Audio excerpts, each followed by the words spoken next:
Okay, so let's say you do find yourself in that issue with not wanting to eat much, and you find yourself not sleeping, you find yourself just in that negative thinking. So here's the plan. If you start to see yourself slipping there, then you need a plan. And the first plan might not work, so you have to go to the second one. But here's the deal. So let's say you do find yourself in those three. Then it's important to touch base with someone, preferably a counselor, because they have that professional skill in which they can, you can bounce ideas, you can bounce your thoughts off on that counselor. They don't know you, they're not related to you. So you leave everything in that office. Sometimes family members or friends or whatever, they might slip and they might, tell somebody else, or, oh my gosh, I'm concerned about Jeffrey, or I'm concerned about Mary, blah, blah, blah. And that's not what you want. You want to keep it encapsulated there in that office with that professional. So that's really important. So consider a therapist, consider a counselor in which, they can work with you and they can help you establish a plan in which will lift up that mood. Sometimes we need medications or whatever to help us just get over the hump.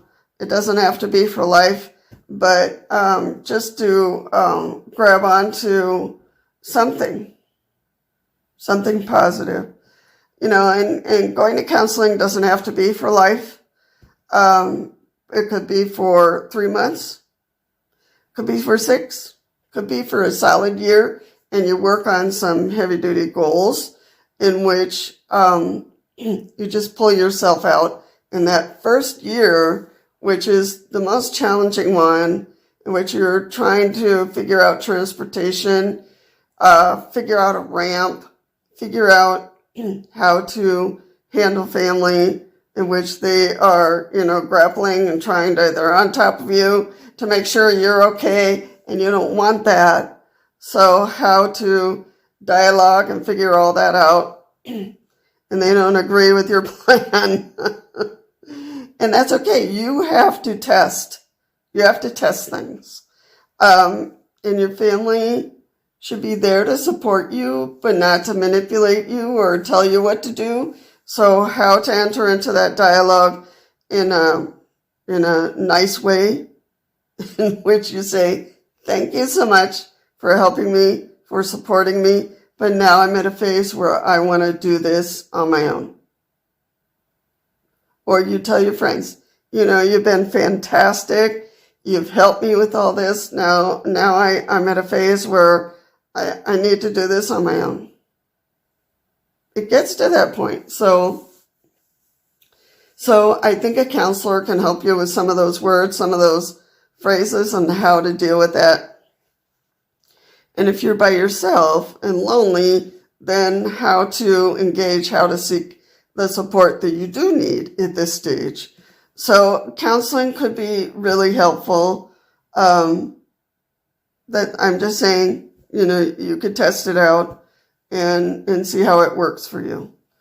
You could test more than one counselor.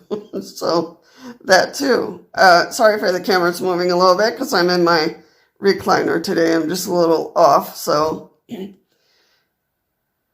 those are my suggestions for behavioral health. Behavioral health is just as important as our physical needs. So if, you find yourself really struggling in that bad spot, which sometimes we have to go through, it's normal. So I don't want you to be spooked about, I can't stand this day and I can't stand the next day or the next day.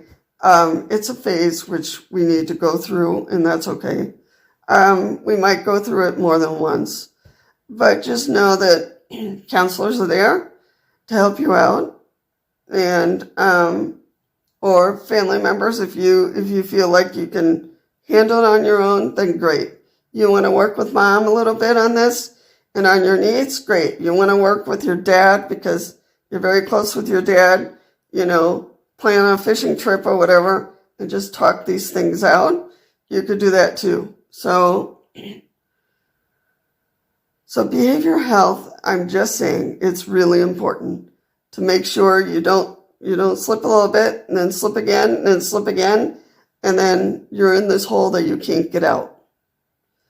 And I also want to caution you on addictions, because some of us in wheelchairs out there, when things get really dark, slip into addictions, alcohol, drugs, and anything else. So be careful.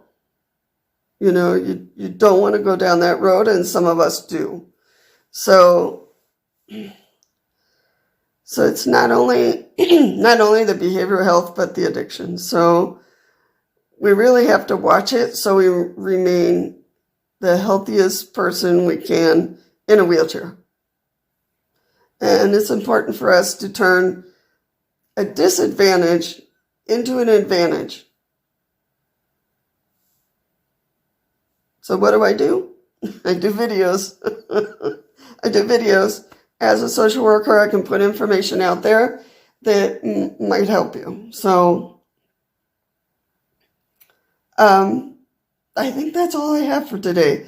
I don't want to make a very long video about this, but just enough information that you can think about it and try some tips.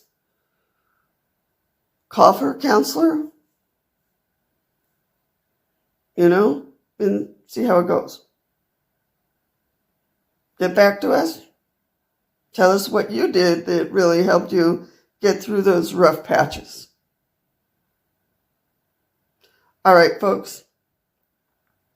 That's all I had for today for a Wheelchair Wednesday chat. And I will see you very soon.